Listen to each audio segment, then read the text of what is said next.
Dr. Janice Nevin, President and CEO of Christiana Care, one of the nation's most dynamic health systems based in Wilmington, Delaware.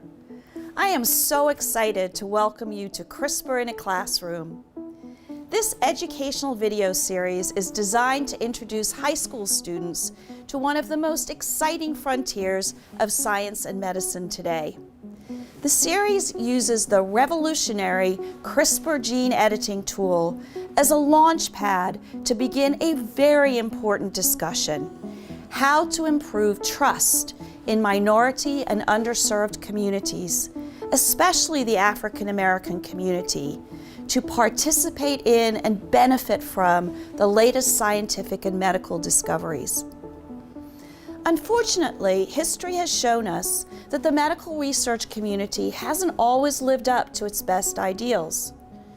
African Americans in particular have been subjected to a long list of historical exploitations, producing an understandable legacy of mistrust in medical research. All of us in the healthcare and medical research fields have a responsibility to do everything we can to learn from history, build back that trust, and create a more equitable future so that the latest scientific discoveries that use tools like CRISPR gene editing can be available to everyone, not just the most privileged in society. In the discussions ahead, you will hear about sickle cell disease, which predominantly affects African Americans, and learn the history of CRISPR gene editing and how it's being used in the quest for a cure for sickle cell disease. You will watch an active demonstration of gene editing using our CRISPR in a Box educational toolkit. The final session is a panel discussion among the diverse team of Gene Editing Institute scientists about their personal journey to becoming a member of this high-performing team. The goal of this video series is not merely to teach about discoveries that have been made. Our goal is to inspire the scientists of tomorrow who will join us in the fight against sickle cell disease using CRISPR gene editing to cure it. Maybe that will be you.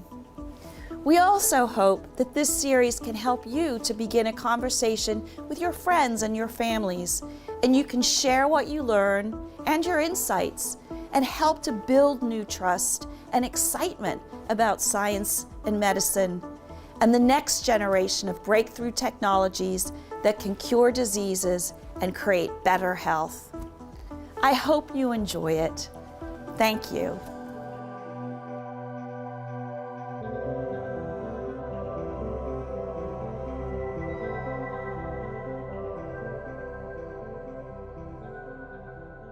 Sickle cell disease is the most common inherited problem with your red blood cells.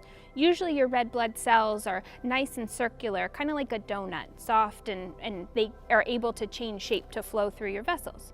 The problem with sickle cell disease is there's a one amino acid substitution that causes them to be stiff, kind of like a banana.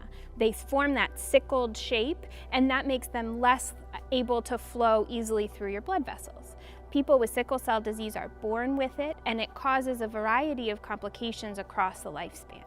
Since your blood goes everywhere in your body, you can have problems anywhere in your body. Sickle cell disease can affect your eyes, your brain, your heart, your kidneys, and the most common complication that it causes for patients is pain.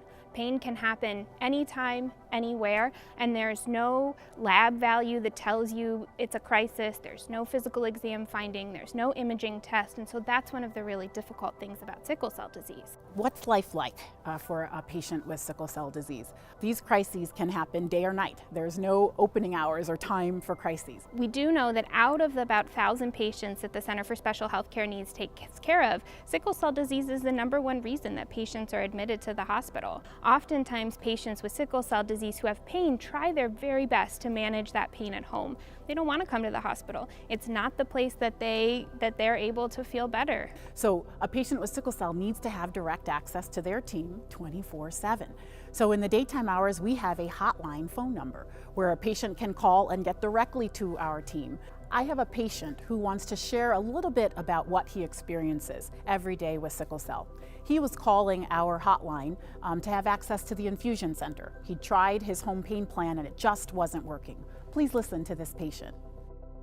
I was wondering if there's a way you can get me into the infusion center tomorrow. My legs and my back is still hurting little more. My legs are hurting a little more after the physical therapy I've been going to. So I was just wondering if you can get me into the infusion center tomorrow. Thank you. Bye-bye. What you just heard was him explaining a crisis. His legs hurt, his back hurts. Every crisis can be different in terms of the body parts that it involves and how severe the pain is. I have another patient who was calling to discuss her medications at home. So I do want you to listen to this patient because she is counting her tablets and understanding what her needs are. And I need a refill for my morphine. I only have one left. Thank you.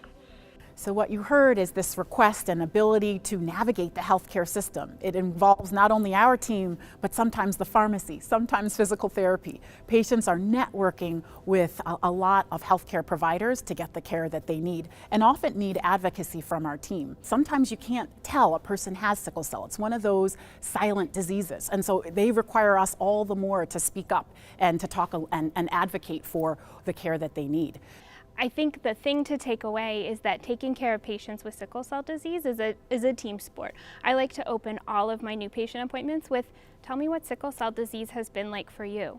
It's so different for everybody, and it really helps me understand where patients are and where we can make the most improvements. And oftentimes that's not in medications or in doctor's visits. It's in experiences outside of the healthcare system. It's really getting to know patients is one of my favorite parts of my job. Mm-hmm. The one thing that you might have heard even in the patient messages was a little bit of stress in their voice, and that taking care of them outside and the misunderstanding that sometimes happens in the hospital translates to increased stress. So sometimes we have doctor to doctor or doctor to nurse conversations advocating for patients, making certain that they understand about sickle cell and about the needs of the patient. So there is a high level of stress sometimes in working with our patients. The goal of all of our interventions is to minimize the variations in care. We put into place individualized pain plans for each of our patients. They know what works for them. So we want to help them get that care when they need it. All of our patients with sickle cell are people of color, and we really have to understand the interplay that racism and stigma play in the presentation of a patient's pain crisis. Where people live, where they work, where they go to school, what kind of access to food they have, what kind of access to jobs and education, their physical environment, the effect of pollution and climate change, and then also maybe less tangibly, the effects of systemic racism and stigma in society on their health. And I think we have to take take a look at all of those things to take care of patients with sickle cell disease. And I will just say that genetics also contributes a fair amount to what's keeping somebody healthy. And up until just a few years ago, there wasn't much we could do to change genetics. But I think as you're starting to realize, there's some really innovative new technologies that may help us address this part of sickle cell disease. So for many years, we didn't really have very many good options to prevent some of the complications of sickle cell disease. We were limited to reacting to problems or pain or complications once they happened. The only medicine we had was called hydroxyurea, and that did prevent some of the complications. But a couple of years ago, we entered a really exciting phase of taking care of sickle cell patients. The first of the 3 newer drugs was approved by the FDA to prevent pain and to prevent some of those additional complications. We're lucky enough at Christiana to be part of the clinical trials network that will offer participation in some of these clinical trials for novel therapies to our patients. But we're still looking for a cure. Even these new medications prevent some of the complications, but don't cure patients from sickle cell disease. There's some newer ways that people are testing to maybe do that. Bone marrow transplant is one of the ways that you can do that, but it still has a lot of complications, and right now is only done safely when patients have a matched family donor, which doesn't happen all that often.